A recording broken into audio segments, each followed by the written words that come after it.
Shalom Bapak Ibu. Ya, shalom semuanya. Ya, selamat beribadah Mas Anton yang kemarin sempat opnam. Tidak disiarkan di Radio Suara Pengharapan.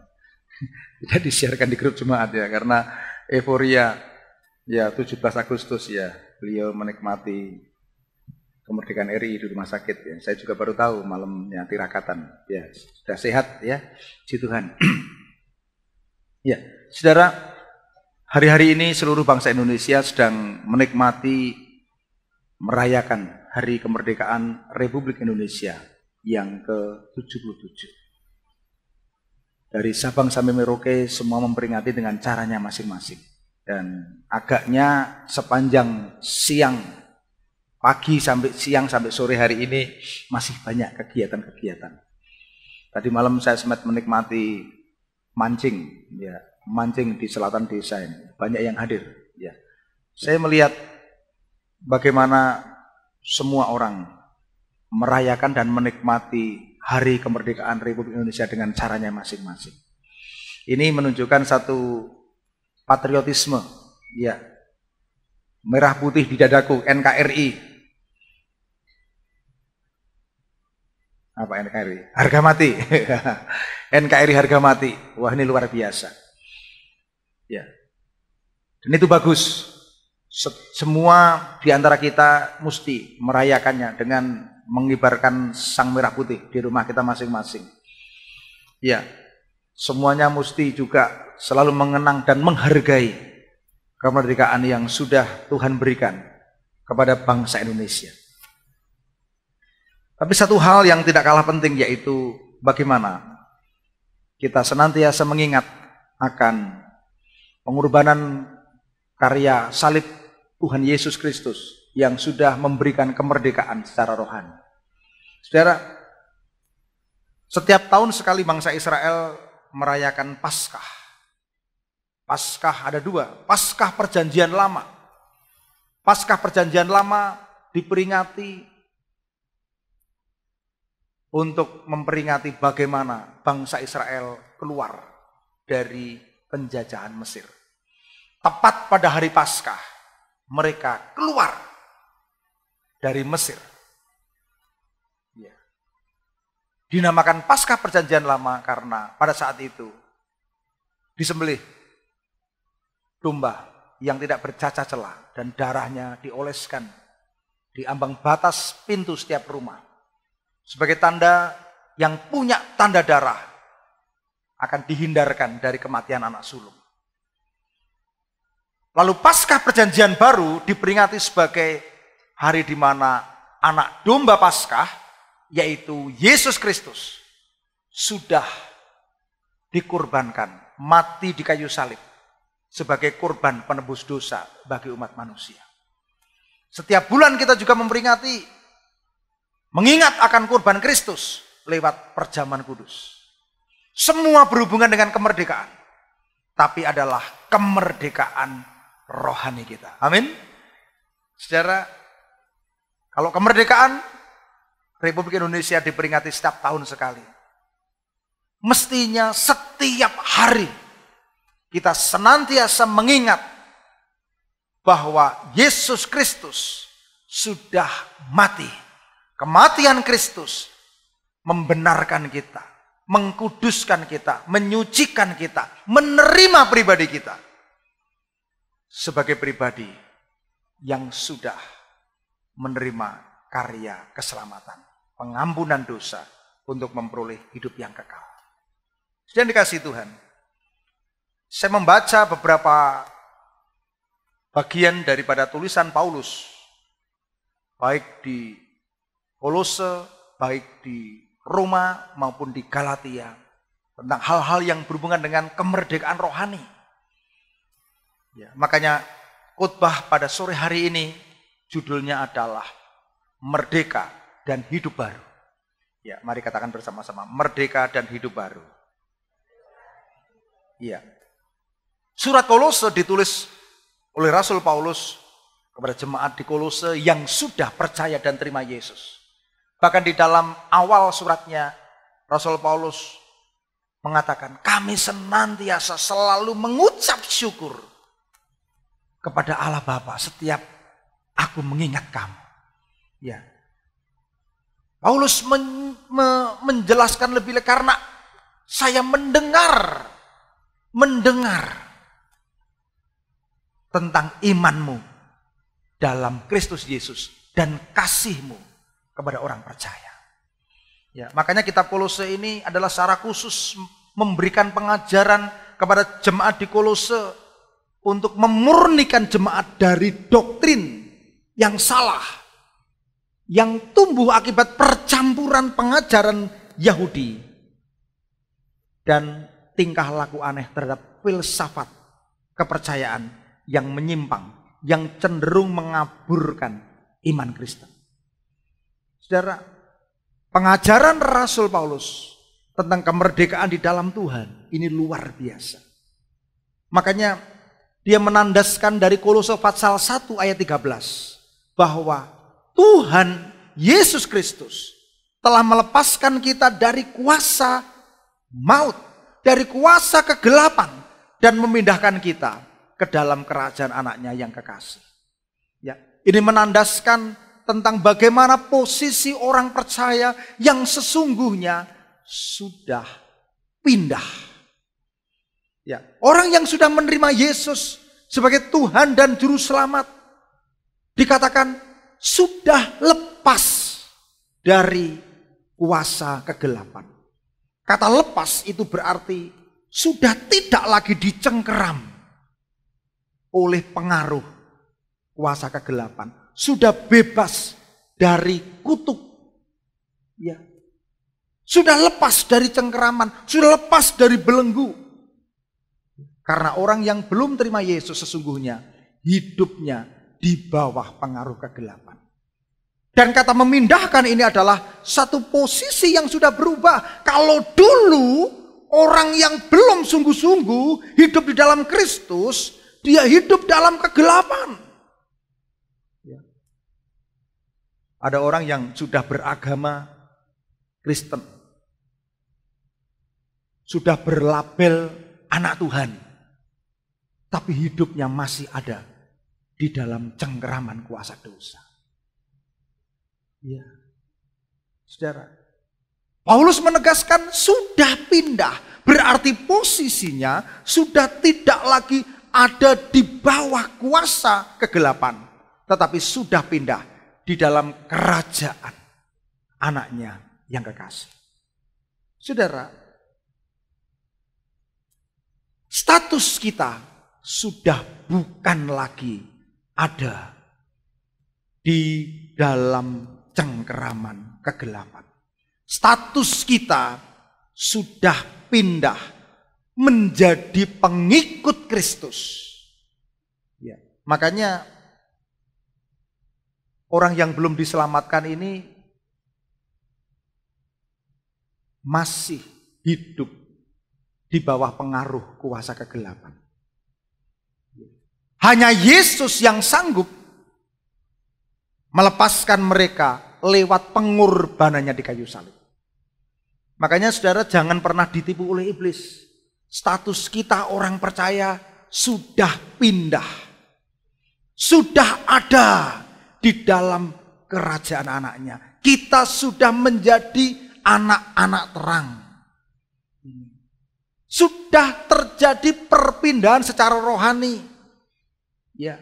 Oleh karena itu setiap anak Tuhan sudah diberi kuasa untuk melawan, untuk mengalahkan pengaruh kerajaan-kerajaan kegelapan. Saudara, inilah status dan posisi orang percaya. Ini.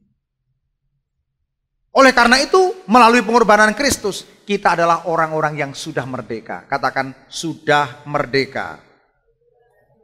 Iya. Karena sudah merdeka, kita semua bukan lagi orang-orang yang ada dalam tawanan. Bukan orang yang ditawan. Ya. Bukan lagi menjadi orang-orang yang hidup bagi dosa. Ya. Makanya dalam Kolose pasal 9 Rasul Paulus saya teliti menegaskan kembali bahwa karena kamu telah meninggalkan manusia lama serta kelakuannya dan telah mengenakan manusia baru.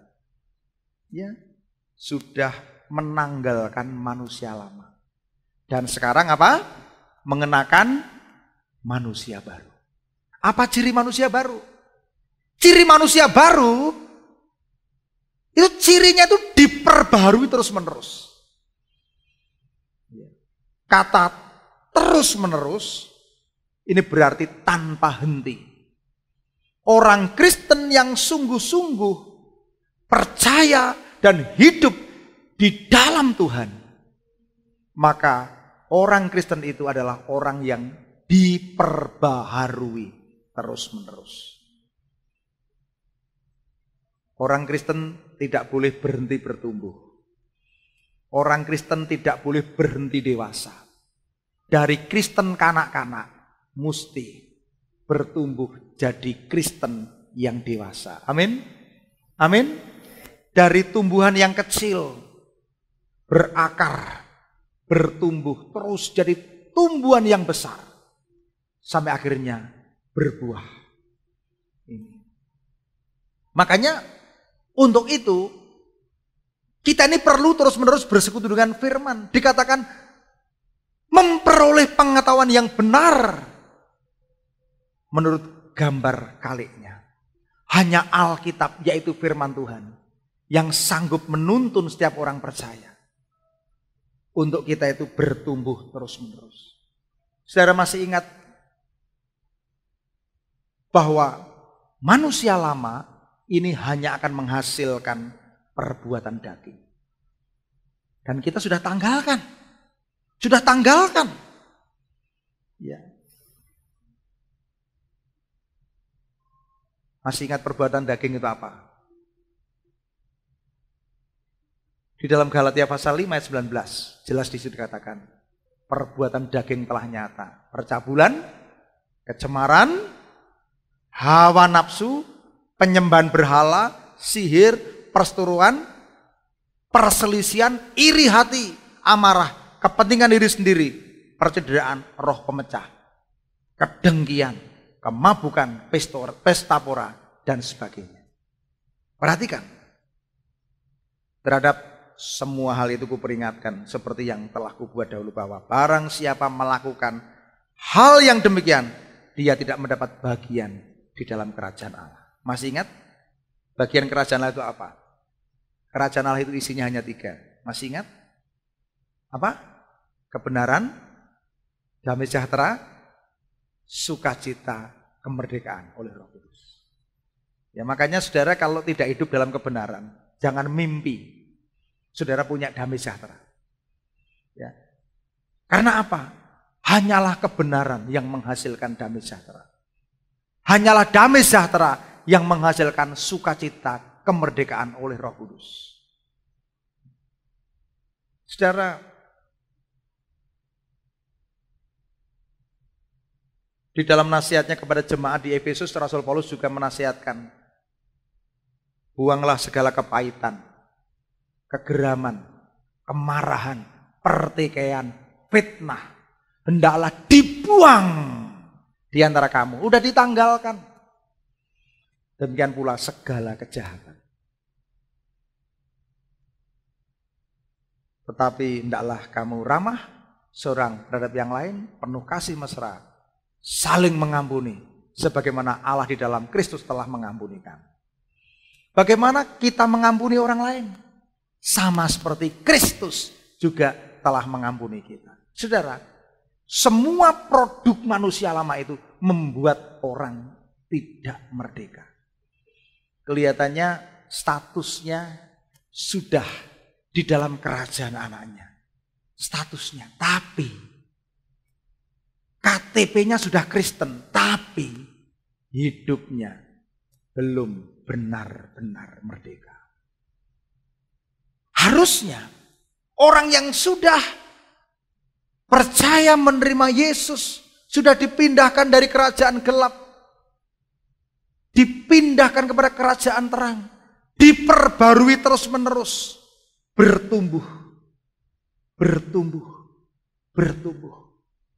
Ya. Manusia lama ditanggalkan, pakaian lama, identitas lama ditanggalkan, mengenakan manusia baru, punya identitas yang baru.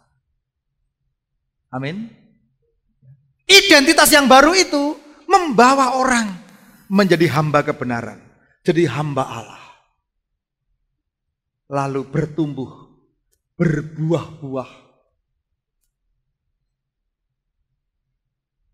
Dengan buah roh selalu terus diproses, menerima proses pengudusan.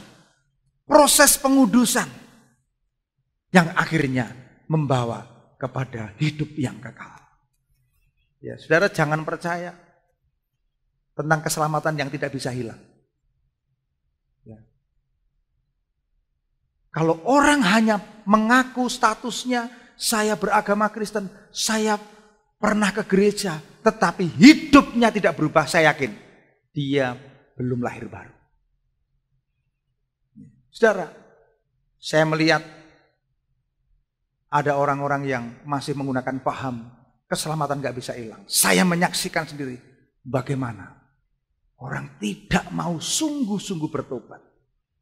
Ya, padahal buah daripada rohani kita itu dasarnya pertobatan. Saudara, pertobatan yang sejati hanya bisa dikerjakan oleh karena anugerah keselamatan dikerjakan oleh pengorbanan Kristus. Kehidupan yang berkenan hanya bisa dikerjakan oleh karena ketergantungan kita kepada Roh Kudus. Kita ini bukan siapa-siapa.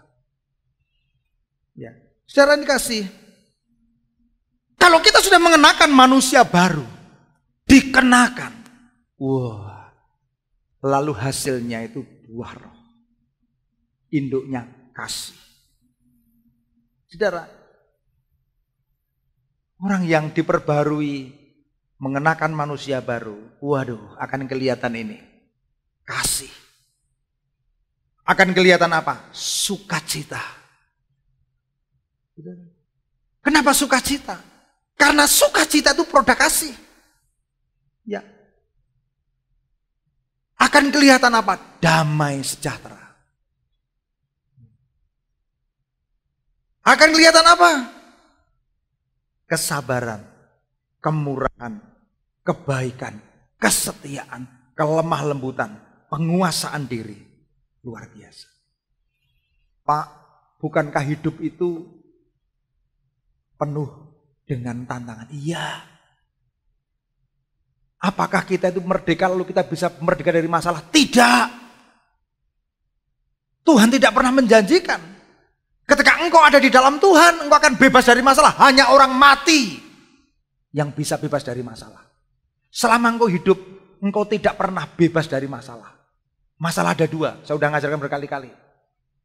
Masalah yang timbul oleh karena ketidaktaatan orang. Karena dosa. Membawa kepada kehancuran. Membawa kepada pemisahan diri kita dengan Tuhan. Tetapi masalah yang diizinkan Tuhan. Tapi di dalamnya Tuhan punya maksud baik. Masalah itu akan membuat potensimu keluar. Saudara, ada banyak orang hanya stagnasi. Enggak pernah bertumbuh, enggak pernah berkembang. Tapi dia taat. Tapi dia setia. Tuhan izinkan ada masalah. Ketika masalah terjadi, Tuhan ada di tengah-tengah masalah. Ketika badai terjadi, Tuhan ada di tengah-tengah masalah. Dia nurut saja. Tuhan yang kerjakan. Dulunya enggak kelihatan ini jadi pemimpin. Ketika masalah datang, justru jadi pemimpin. Ketika masalah datang, justru dia jadi orang yang bisa bangkit. Ketika masalah datang, justru rohaninya bertumbuh. Yusuf bukan siapa-siapa. Tapi dia orang yang taat. Ketika masalah datang, di sumur pun mentok. tanah-tanah semua mentok. Gak ada jalan lain ke atas, hanya Tuhan. Saudara, jangan takut dengan masalah. Kalau saya khotbah kemerdekaan bukan berarti engkau akan bebas dari masalah. Ya, saudara jangan mengeluh ketika ada masalah. Siapapun ada masalah. Jangan pernah jadi orang yang suka menyalahkan orang lain. Tuhan, gimana ini? Aku ini kan lumpuh. Yang lain udah masuk kolam. Aku udah ada yang nolong Tuhan. Ya, ingat orang lumpuh di kolam. Yang lain udah nyemplung ini. Aku udah bisa nyalakan. Nggak ada yang nolong saya. Tuhan datang. Ketika berjumpa dengan pribadi Tuhan, sembuh. Saudara, ingat. Justru ketika kita diproses menanggalkan manusia lama, mengenakan manusia baru, ada di dalam ketaatan, kita diperbarui terus-menerus. Amin. Janji Tuhan diperbarui. Kalau orang Kristen nggak pernah dengar janji Tuhan, wah ini ada yang salah. Kalau orang Kristen nggak pernah menghadapi masalah, wah repot. Saudara ingat, Musa diproses dari Sungai Nil. Diproses, diperlengkapi Tuhan di dalam kerajaan 20 tahun. Akan lakukan pekerjaan besar, makanya dia harus seorang jadi jenderal muda. Harus jadi orang yang pintar strategi perang. Ini penyiapan Tuhan. Ketika dia akhirnya, oke, itu mudah cukup. Tapi kamu gembalakan banyak orang ya. Ayo belajar dulu, gembalakan kambing 20 tahun. Bayangkan, gembalakan 20 tahun. Coba di Padang. 20 tahun. Siapa yang mau? Siapa mau? Akhirnya ketemu Tuhan. Semak luka terbakar. Baru dia ngerti. Oh, ternyata hidupku dalam penyertaan Tuhan. Potensinya keluar. Aku ini gagap Tuhan. Aku punya penuh dengan kelemahan. Abraham jadi orang yang bingung. Iya ini. Kok pergi ke negeri yang akan kutunjukkan. Kemana aja nggak jelas. Ke Bandung sih jelas. Beli tiket selesai. Ke Jakarta jelas. Ke negeri yang akan kutunjukkan. Nggak jelas. Tuhan itu proses. Tiap orang. Paulus pun. Yang dulu bernama Saulus. Dia bahkan mengatakan. Aku dulu orang yang paling hina di antara para rasul. Dia ngomong paling hina. Bagaimana nggak hina? Bagaimana dia memberitakan Injil tentang Yesus. Yang dulu dia menganiaya jemaat. Ya, Tuhan gak peduli dengan latar belakang. Kalau kita mau diperbarui terus-menerus, dia bekerja. Amin.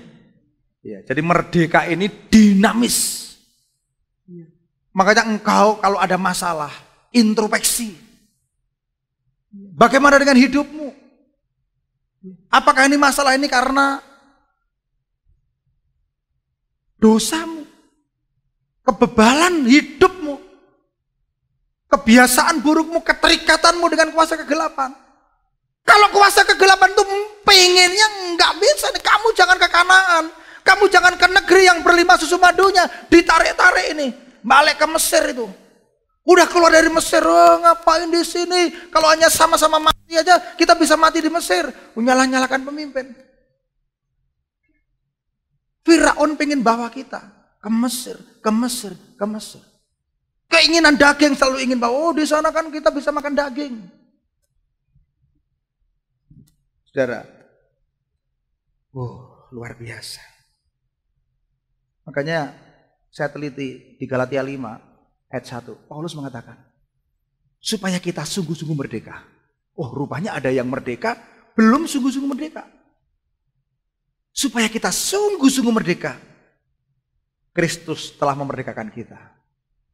Karena itu berdirilah teguh dan jangan mau dikenakan kuk perhambaan. Saudara kalau dipasangi gandar kuk kehambaan, waduh berat. Makanya orang itu kalau udah kena kuk perhambaan, diperhamba oleh dosa, diperhamba oleh kebiasaan buruk. Keterikatan akan dosa, iri hati, marah, dengki, pengennya orang lain salah, yang saya yang benar. Ceritanya aja udah dimanipulasi. Aku benar, orang salah. Saudara, diperhamba oleh uang, di mana-mana uang, semua diukur dari uang. Diperhamba oleh kuasa perdukunan. Coba lihat orang kalau diperhamba itu ditekan, matanya ke pasir, cari perkara-perkara di bawah. Makanya semuanya serba duniawi, semuanya diukur duniawi. Ya, saudara, ada satu kisah Alkitab. Orang yang sakit bungkuk selama belasan tahun, bungkuk, cari perkara di bawah. Orang yang seperti ini nggak bisa melihat ke atas. Ya. Saudara, makanya kita perlu mengerti, nggak enak loh jadi orang diperhamba. Berdiri tegak, berdiri teguh. Oh, berdiri tegak seperti ini. Jangan mau dikenakan keberhandaan. Di dalam Kolose 3 ayat 1 Paulus mengatakan, karena itu kalau kamu sudah dibangkitkan bersama dengan Kristus, carilah perkara di atas. Amin. Cari perkara di atas.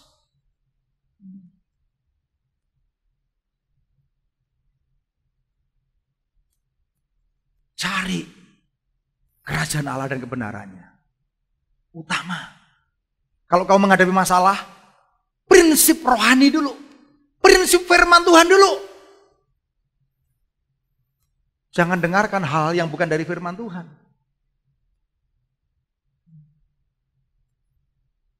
Pikirkan perkara di atas, bukan yang di bumi. Makanya hidup ini dimensinya kan dua. Rohana dan rohani. Kalau rohana, ya dunia ini. Semuanya diukur dari sini. Yang jadi penguasa siapa? Diri sendiri. Kalau rohani, Tuhan yang jadi penguasa.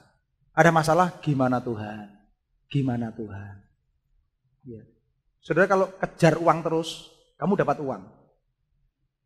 Saudara kalau kejar harga diri, dapat harga diri.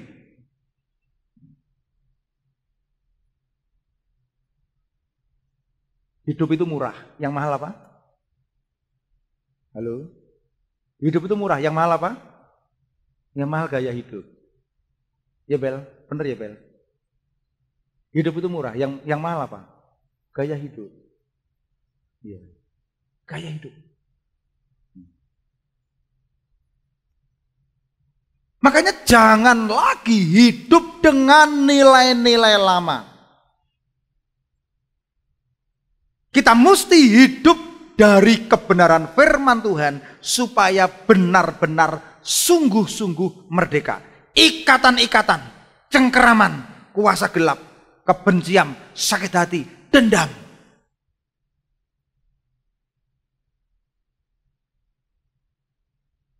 Ya, saya ini Jumat bimbing pernikahan. Tadi pagi bimbing lagi. Seminggu 2 saya ngebut. Ya, saya banyak mengkonseling.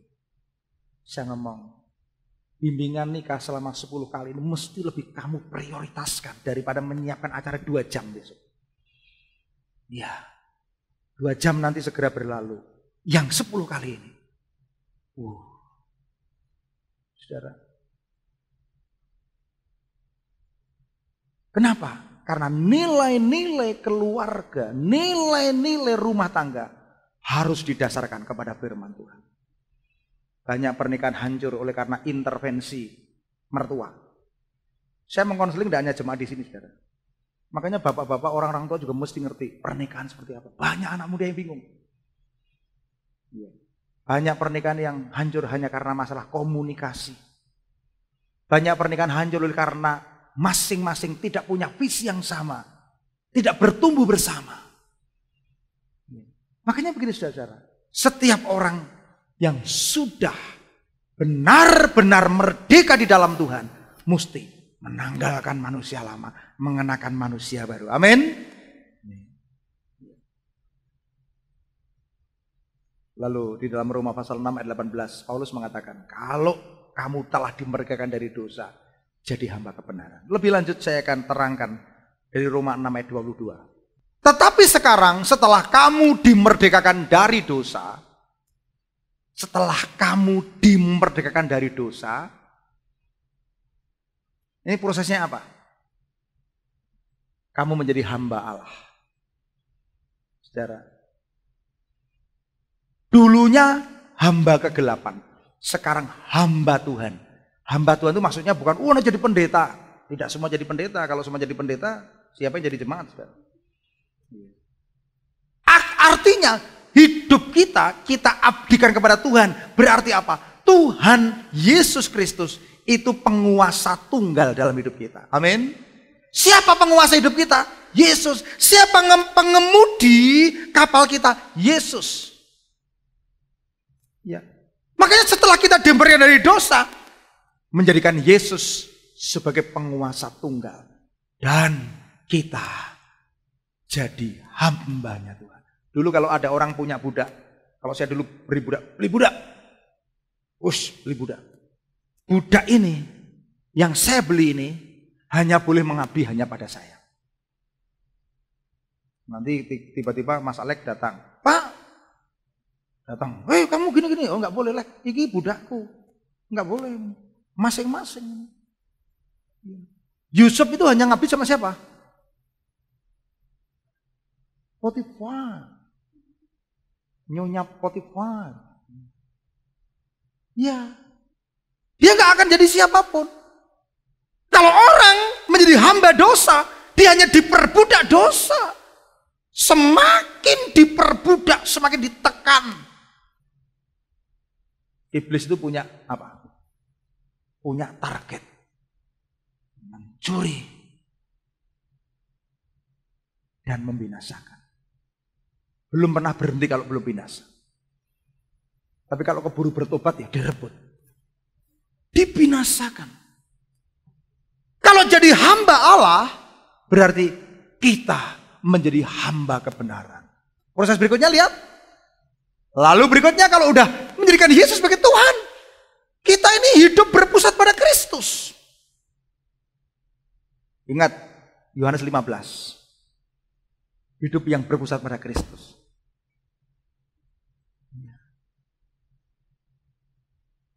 Lalu kamu beroleh buah yang membawa kepada buah dulu. Hidupnya bertumbuh, mesti bertumbuh. Firman Tuhan katakan, apa yang kamu buat berhasil. Mesti. Ketika hidup kita pusatkan pada Tuhan. Bertumbuh. Karakternya bertumbuh. Amin. Yang dulu hidup dalam kepahitan. Wah, nek ngendi-ngendi mesti cerita ae, kayak engko mesti ngomongannya kepahitan. Wis mesti. Iki wong siji iki mesti. Udah pasti. Ngomongnya mesti itu. Habis itu seperti gibah, wis ngomongnya. Sampai aduh. Anggere karo kae mesti dijak gibah.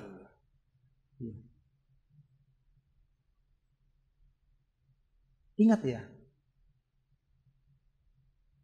Kalau ulat itu mesti jadi kupu-kupu. Kupu-kupu jadi apa? Kok keliru ya? Saya ini sudah saya kelirukan, orang masih ya. Ulat jadi apa? Kepompong. Baru jadi apa? Kupu-kupu dulu.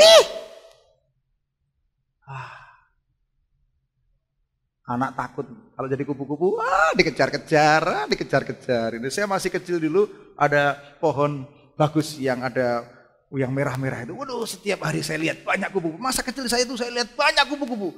Sekarang nggak ada kemana ini. Saudara, lihat ya. Bebas dari kuasa kegelapan. Merdeka. Bertumbuh. Berbuah. Saudara, ketika saudara buah, ada buah roh. Ingat ya. Saudara, Kalau engkau mengalami buah roh yaitu kasih, sukacita, damai sejahtera, kesabaran, kemurahan, kebaikan, kesetiaan, kelemah lembutan. Wuh, ndek benis kae jan kaya kirik di anak tenan. Nek ngomong nyente-nyente gitu kan. Wah kok sekarang apa? Lemah lembut, penguasaan diri.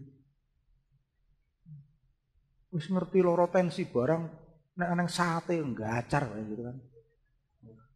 Penguasaan diri, tidak mudah marah, tidak mudah tersinggung. Wah, buah roh itu Alkitab katakan membawa kita kepada pengudusan, dikuduskan, dikuduskan, progres. Amin. Hidup yang semakin menjadi serupa dengan Kristus. Kalau kudusnya yang ngerjakan Tuhan lewat pengorbanan di atas kayu salib. Tetapi ketika kita punya komitmen untuk hidup yang bergantung pada Tuhan, Alkitab katakan apa? Buah yang membawa pada pengudusan. Ini pengudusan dalam arti bukan status kekudusan, tetapi hidup yang berkenan kepada Tuhan. Amin. Wow, ketika sudah dalam proses pengudusan terus menerus dan kesudahannya apa? Hidup kekal. Inilah kemerdekaan yang sesungguhnya. Ya, ketika kita sungguh-sungguh dimerdekakan dari dosa, jadi hamba Allah, bertumbuh berbuah, membawa kepada pengudusan. Kesudahannya ialah hidup yang kekal. Ini.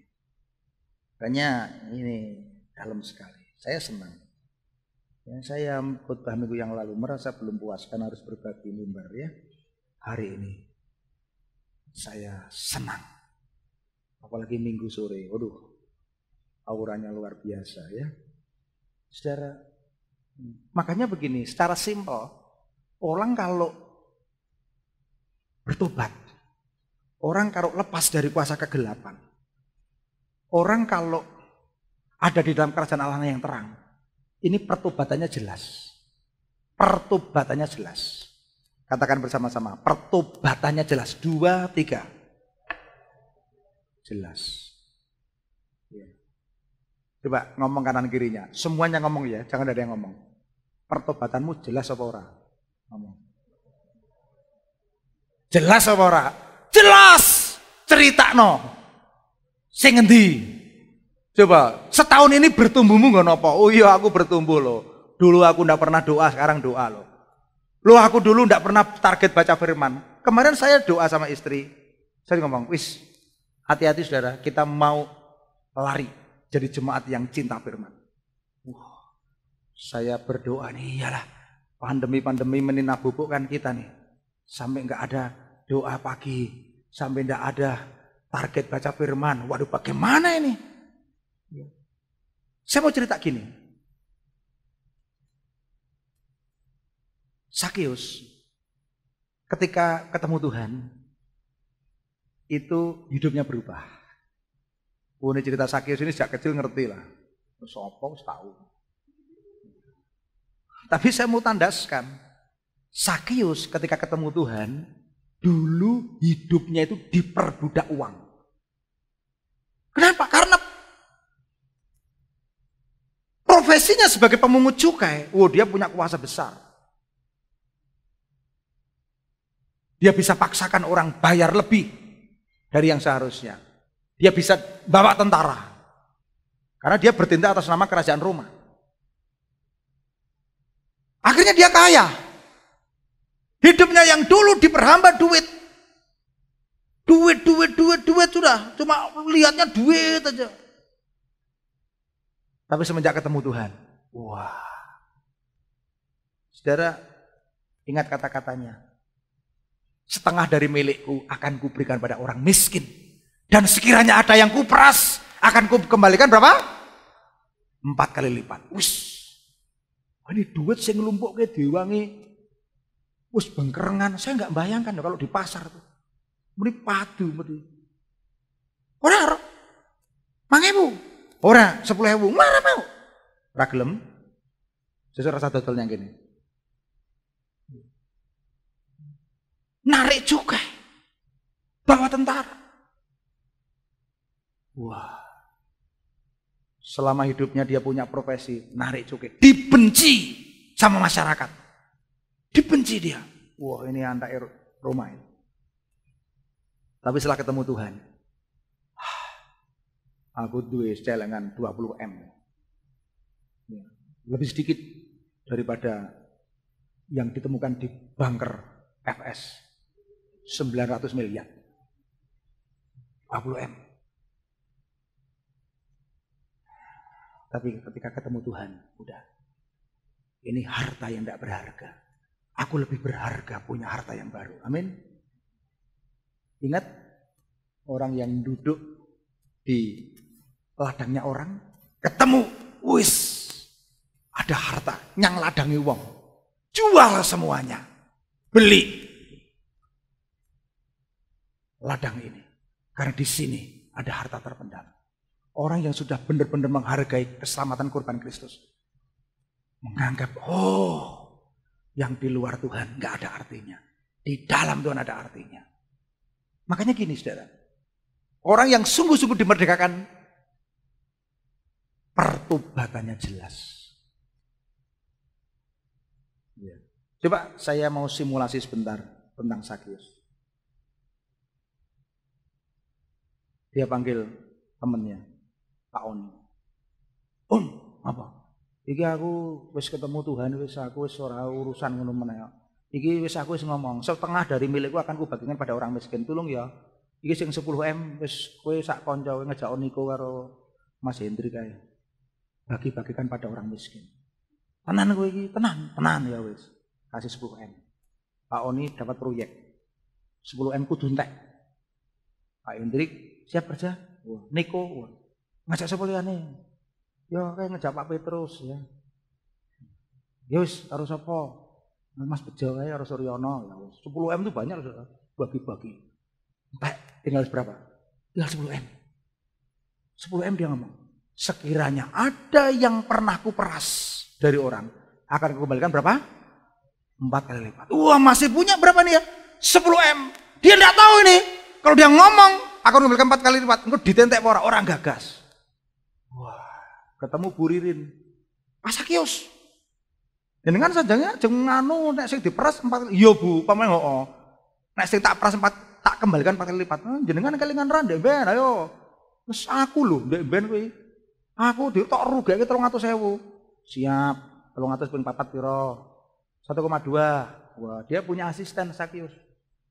Wah. Asistennya Pak Alek. Bayar Bu Ririn 1,2.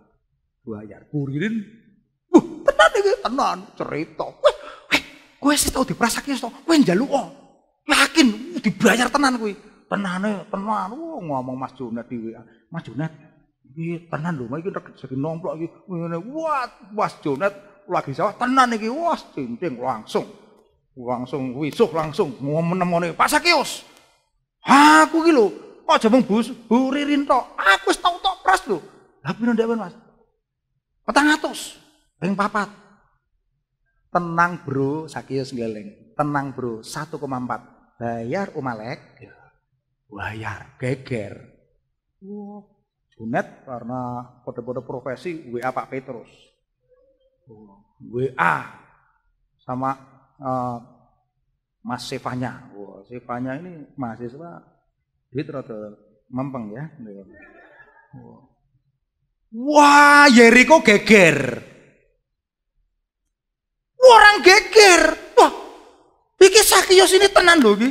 Sakius lho alale kae lho pemungut wangene cebol kae. Semenjak ketemu Tuhan, tenan lho. Dhek bertobat, sadar. Wah. Wis tenan. Mas Anton krungu. Rob 6 ya isih rada griming-griming. Wah, tetep angkatke gaspol. Oh, dia mesti tahu meras aku 1 juta, 4 juta lumayan. Ya, sesuk nggo tuku nyangetane sego pecel wis entuk berang-berang tahun ya. Wah, langsung gaspol. Akhirnya Yeriko geger. Makanya Patsal 19 ayat 1. Saya teliti. Oh, kok dikatakan Yesus masuk ke kota Yeriko dan berjalan terus melintasi kota itu. Harusnya Yeriko itu jadi ladang misinya Tuhan Yesus. Tapi berhubung udah ada Sakius, Yesus gini, wes Yeriko wes urusannya Sakius. Iki diurusi Sakius dewe wes bertobat. Amin. Amin. Satu agen saja yang sudah dimerdekakan dari dosa. Dia udah tinggalkan yang lama. Dia ngerti, oh saya sudah dimerdekakan dari dosa. Saya hidup bagi Tuhan. Sudah. Terakhir, kamu Mas Angga. Mas Angga itu rodo. Oke, dulu pernah diperas 2 juta ya Mas. Peng 4. 8 juta. Lumayan iso nggo bayar rias. So Oktober ngantenan. Saudara, ini Sakius jadi berkat. Dulu orang alergi. Wah, Sakius sih kaya apa? Lalat kok lalat apa? Ulat. Wih, ada Sakius. Sekarang jadi berkat. Saudara, wis Yesus katakan, udah melintas sajalah di Yeriko. Udah diurusi sama Sakius. Ya. Saudara, betapa luar biasanya kalau orang percaya menyadari, aku sudah punya posisi yang baru. Aku sudah dimerdekakan. Tidak hanya merdeka secara jasmani, tapi aku benar-benar merdeka secara rohani. Dan kemerdekaanku, karya penebusan Kristus, menjadi landasan bagi saya untuk bertumbuh, untuk berbuah, dikuduskan, diperbarui. Roh Kudus yang ada dalam hidupku menolong aku untuk hidup berkenan pada Tuhan. Makanya firman Tuhan dengan jelas sekali katakan apa? Hiduplah oleh roh, maka kamu tidak akan menuruti perbuatan daging. Amin. Amin. Lah tidak mungkin lah kamu habis doa kenceng, berdoa dipimpin roh, hidup yang dalam firman. Tiba-tiba mencuri, nggak mungkin. Nggak ada orang mencuri dalam nama Yesus. Oh, nggak ada. Nggak ada. Nggak ada orang selingkuh. Lalu ketika boncengan, ayo dek munggah dek, dalam nama Yesus. Nggak ada. Nggak ada. Orang kalau hidup di dalam roh tidak akan menuruti keinginan daging. Amin. Pelajar nggak mungkin akan nyontek dalam nama Yesus. Nggak ada. Nggak ada. Orang yang hidup di dalam roh akan menuruti keinginan roh. Dipimpin oleh roh. Waduh, kalau hidup kita dipimpin roh, wis, akan menjadi hidup yang selalu bertumbuh, selalu berbuah, selalu menyenangkan hati Tuhan. Ya, ini luar biasa. Ya, siapa di antara engkau yang mau hidup dipimpin roh, angkat tangan. Orang yang sungguh-sungguh merdeka, hidupnya dipimpin roh. Amin. Siapa yang masih jadi tawanan? Masih ada sakit hati. Masih ada kebencian. Belum ada kemerdekaan. Menyimpan dendam, kepahitan. Buanglah kepahitan, dendam, fitnah. Semua Tuhan tidak berkenan. Ya, jaga mulut. Mulutmu jangan terbiasa ngomongin yang menipu, bohong, gawe-gawe, fitnah, gibah. Hati-hati. Ya. Kalau mau hidup baru, tinggalkan yang lama. Ya. Jangan suka menghakimi. Jangan selalu menganggap diri sendiri benar, baik, hebat. Di mata Tuhan, kita tidak mungkin jadi orang benar kalau kita tidak dibenarkan. Kita tidak mungkin jadi orang yang kudus kalau nggak dikuduskan oleh Tuhan. Saudara, siapa yang masih menyimpan dosa, datang pada Tuhan. Tuhan, saya bersyukur untuk karya kurban Kristus di atas kayu salib. Terima kasih untuk kemerdekaan yang Tuhan berikan oleh karya kurban Kristus.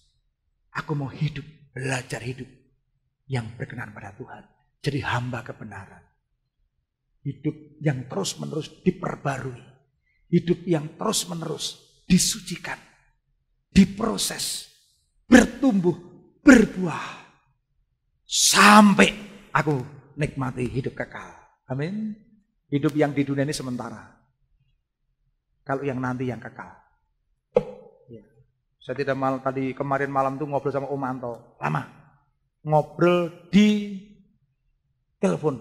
Saya ngomong, Om, kapan ini CB saya dadekke? Wah, sebentar Pak D, nanti awal September. Udah ngobrol ke situ. Akhirnya lama. Tekan ngendi-ngendi. Lah saya ngomong, wah, mbokmu umur piro? Dia udah 70 berapa? Wah. Terus saya ngomong, aku wis meh swidak ya, Le. Nggih Pak D, wis pokoke penting sehat, seneng atine. Wah, aku kira-kira tekan 100 ra yo.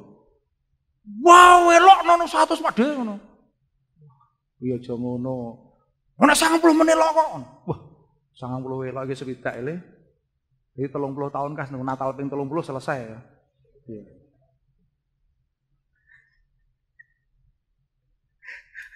Saya ini cuma ngomong-ngomong itu saya ngomong, wah, iso ketoke. Wah nek jenengan iso kaya pengkhotbah nggih ngene Pak Dele moroni kok. Pak sapa ke? Pak Novi 84. Wah, bisa ngedruk-ngedruk ya Saudara. Iya. Luar biasa. Ini tanggal 26-nya itu kan kita kedatangan tamu ya.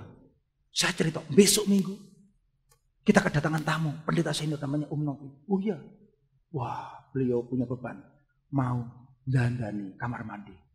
Wah, saya juga, wah gitu. Pak Yudi teman saya, Pak Mit, tadi saya tuh datang disuruh Tuhan, bawa tas kresek ini tas kresek elek, ning isine akeh, nek iki tas kresek apik isine sithik. Nyo, ini nanti tolong berikan kepada Pak Pendeta yang besok minggu mau khotbah, katanya mau dandani kamar mandi. Langsung tak tamani, tak panggil jawab. Oh enggak ada. Oh, Yus sini. Nya di bawah ini. Ada Pak Wayu di bawah. Wah. Habis itu ketemu di musda. Kalau manggil saya, Mit. Wah. Lah kok berkati apa? Wah. Saya tahu itu isinya 10 juta. Wah, kok banyak ngendi-ngendi. Urung tahu untuk berkat 10 juta. Batinku pada men. Pajar pengharapan. 10 juta. Saya mau khotbah 10 juta silakan ya. Ning jane aku peti. Ngonek dhek cerita-cerita. Oh, dia cerita kepada teman-teman. Wah, aku khotbah sampai Pak Eri ketua MD. Pak Mit, kemarin Om Novi katanya dikasih 10 juta ya. Wah, itu piye. Jadi beban iki. Saya ngomong, Om, kemarin ada pendoa namanya Pak Wahyudi. Khotbah tanggal 26-nya. 26-nya Juli itu khotbah. Dia ngasih, oh ngono ya, dari Tuhan Om, wah luar biasa. Ya. Saudara, saya mau kasih tahu saudara, hidup dipimpin oleh Roh di dalam Tuhan, waduh luar biasa. Saya merasakan satu hidup yang benar-benar sampai saya ngomong, Tuhan, aku tidak bisa apa-apa, aku tidak mau bergantung dengan orang.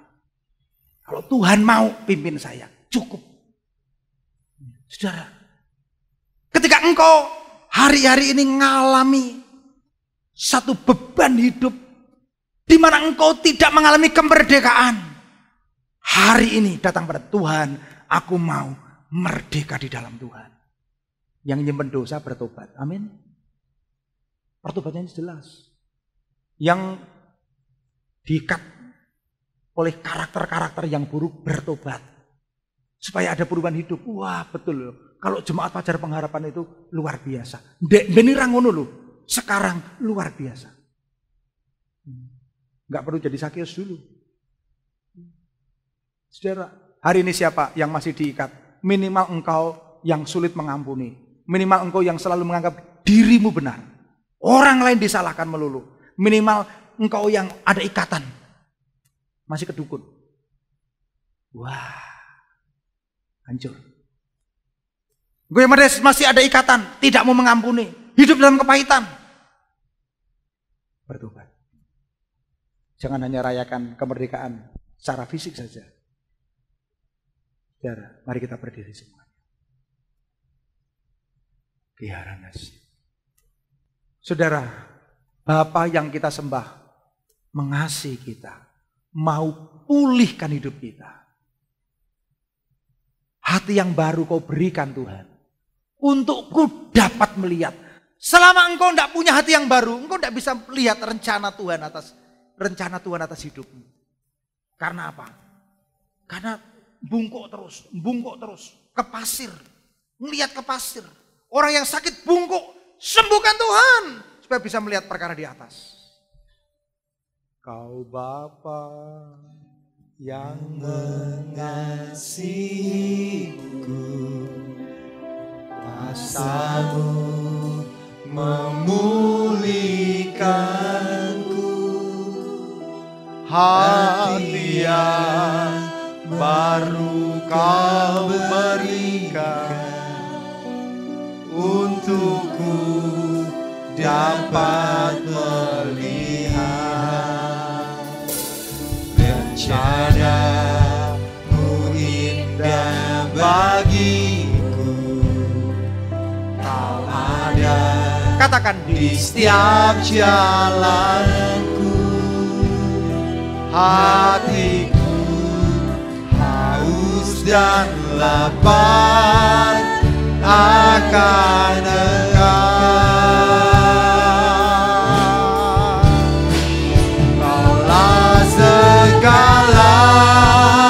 Kaulah segalanya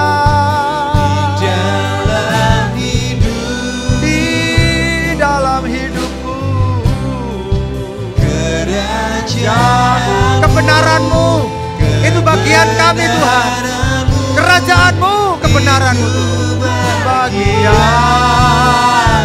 Kaulah yang pandang, Kaulah yang kupandang selama hidupku, selama hidup. Katakan, mengasihi-Mu, memuliakan-Mu, mengasihi-Mu, memuliakan-Mu, Bapa dan Raja-Ku. Kaulah segalanya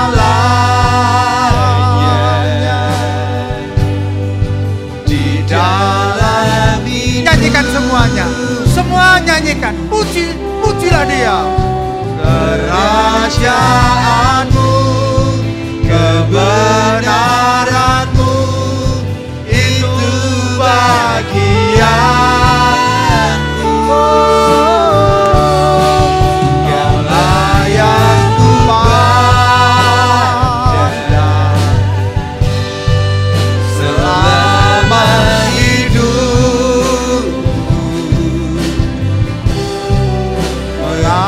Mengasihi-Mu, memuliakan-Mu, Bapa dan Raja-Ku.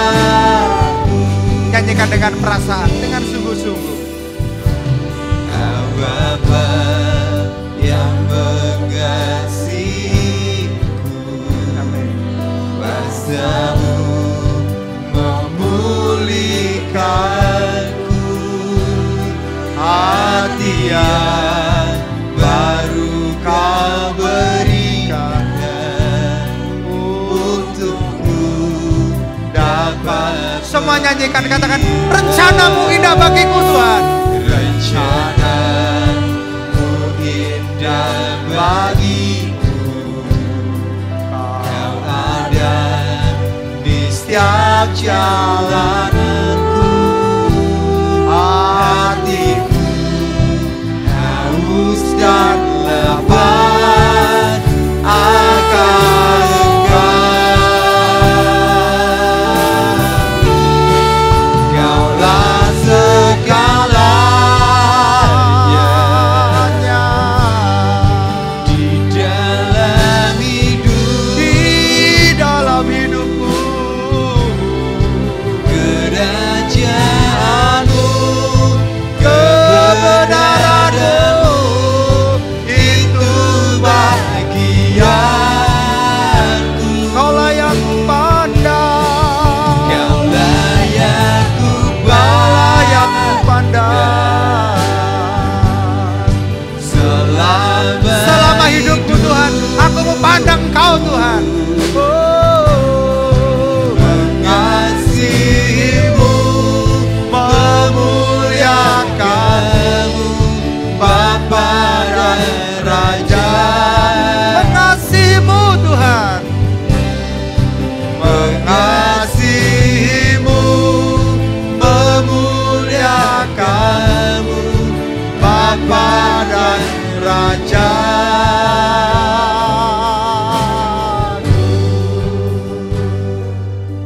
tanganmu.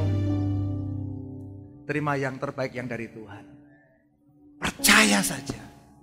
Jangan ada yang membuat engkau menjadi tidak percaya, membuat engkau ragu-ragu akan janji Tuhan. Percayai kemerdekaan yang sudah dikerjakan oleh Tuhan. Tuhan punya rencana yang dahsyat. Makanya jadikan Tuhan sebagai penguasa tunggal atas hidupmu. Jangan pernah melangkah sendiri. Belajar mengerti rencana Tuhan. Engkau yang masih ada ikatan-ikatan kebencian, kepahitan, ikatan dosa tersembunyi. Firman Tuhan katakan, buang semua itu. Lepas semua itu. Ambil keputusan. Jangan hidupmu dikendalikan dosa. Jangan hidupmu dikendalikan oleh dendam, amarah, kepahitan masa lalu.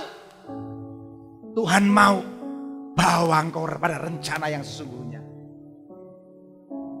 Ambil keputusan hari ini. Di dalam nama Yesus, semua kepahitan, semua geram, sakit hati, semua kemarahan, pertikaian, fitnah,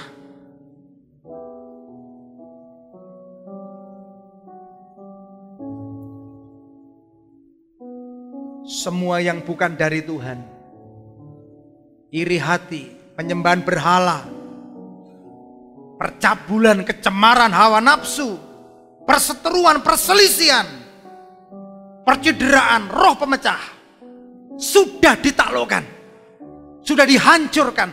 Tidak boleh ada di dalam pengaruh kuasa Tuhan. Semua ikatan-ikatan itu sekarang kami katakan di dalam nama Yesus dibuang. Buang hidupmu milik Kristus. Biar hanya Kristus yang memerintah. Biar engkau jadi hamba kebenaran. Di dalam nama Yesus. Biarlah buah roh, kasih, sukacita, damai sejahtera, kesabaran, kemurahan hati, kebaikan, kesetiaan, kelemah lembutan, penguasaan diri. Hidup dipimpin roh itu menjadi bagian milikmu. Dalam nama Yesus. Biarlah Kristus Yesus memperbarui hidupmu terus menerus. Terus menerus diperbarui. Terus menerus diperbarui. Menjadi serupa dengan Kristus. Semuanya dikasih Tuhan.